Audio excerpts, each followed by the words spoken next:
Now here you see, today we would be dealing with the kingdom fungi. Now the kingdom fungi, these come under the category that is the basic common characteristics of the kingdom fungi is they are all non-green plants. Okay, now basically they are non-green plants and they are heterotrophic in nature, heterotrophic and basically saprophytic. Okay, they are heterotrophic and basically saprophytic, and I said they are non-green, that means they derive their nourishment from the dead and decaying organic matter. For example, log, hay, grasses. Okay, so basically the common characteristics of fungi, they are basically also known as mushrooms, but the simple mushroom does not come only under fungi, but they have different other phylums. Okay, so they may range from unicellular to multicellular. They have got a wide range. You may find unicellular fungi to multicellular one, and some of them may be symbiont. What is symbiont? They get into a relationship of give and take. For example, lichens. Lichens is a combination of algae and a fungi, and even in mycorrhiza. For example, certain gymnosperm, they thrive on the roots of those plants. Okay, so they are known as mycorrhiza.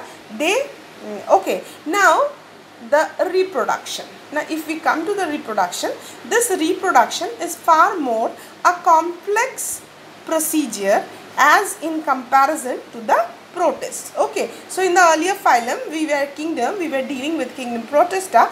There we saw that reproduction is a very simple one. It is simple fusion of the cells.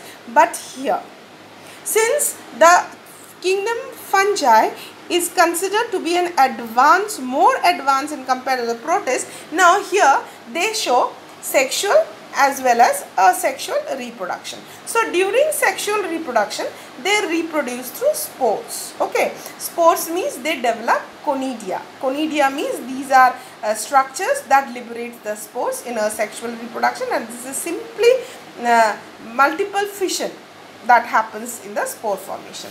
And when it comes to sexual reproduction, they develop oospores, okay, ascospores, basidiospores. These are the various spores formation, and the basic theory is plasmogamy and karyogamy. What is plasmogamy? The protoplasm within the cell, they fuse. So basically this is known as plasmogamy, and karyogamy is the cell fuses. Okay, so when two cell fuses, there is one special condition that is known as dikaryon. What is dikaryon? Dikaryon is basically when two cells fuses, they fused one. Okay, without, see, gamete formation, in gamete formation, if you have learnt earlier, it is known as meiosis. Meiosis 1, meiosis 2, so the parent cells, they become haploid. But here, their diploid condition give rise to a complete generation. Now, when they attain maturity, then they divide into for example, single haploid cells, but basically they thrive as a diploid. So I'll come to it when I'll be dealing, but basically you have to know that the kingdom fungi has been divided into 4 broad categories. What are 4 broad categories? Number 1, the Phycomycetes, the Ascomycetes, the Basidiomycetes and Deuteromycetes. Now if you see the Phycomycetes basically it is thrives on a very moist climate, on dead leather, decaying leather, old leather, okay, and it is very common. Okay, now the phylum character of Phycomycetes is they develop like a net-like, mesh-like structure on the substratum. Okay, for example, if you have seen the Rhizopus or the simple bread mold. Okay, so how do they develop? They develop like a cotton ball, but that cotton actually they derive nutrition from the substrate medium. Okay, then comes the Ascomycetes. They are sac-like. Basidiomycetes, this is a common mushroom shape, and Deuteromycetes. Now here, if you can see this Phycomycetes. Okay, now Phycomycetes basically they are found in the damp aquatic habitats, okay, on decaying log, moist and damp places. Okay, now they develop, you see here, the mode of reproduction is basically a sexual mode of reproduction. Okay, they form spores, that is zoospores, they may be motile, planospore, non-motile, and they endogenously produce spore formation in zoospores and the fusion of two gametes when food is in abundance. Okay, now they may show a phase of dormancy also. Common example is Rhizopus. Okay, Rhizopus is a common bread mold. Then Albugo, that means parasite, it is a kind of a parasite fungus that grows on mustard. Okay, then comes the Ascomycetes. Ascomycetes gets its name from ascus. For example, yeast. Have you seen the structure of an yeast? If you see the structure of the yeast, you see it's like a sac-like structure. So that is, and basically they are all saprophytic. Then they are decomposers. Okay, and they may be parasitic also. And corpophilous. What is corpophilous? They grow on animal dung. Okay, that is corpophilous. Now they develop mycelium. What is mycelium basically? Mycelium basically branches out and separate. That means those are vertical outgrowths. Okay, just like the shoot.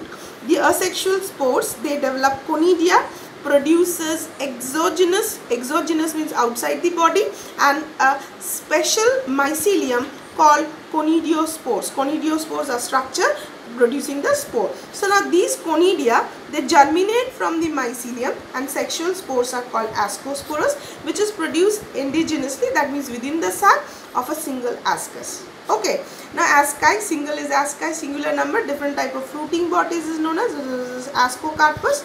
Then example is Aspergillus. You know, Aspergillus is a very notorious fungi, and this is responsible for food poisoning also. Claviceps, Neurospora, these are there, and they have got an economical importance also. For example, yeast helps in the fermentation.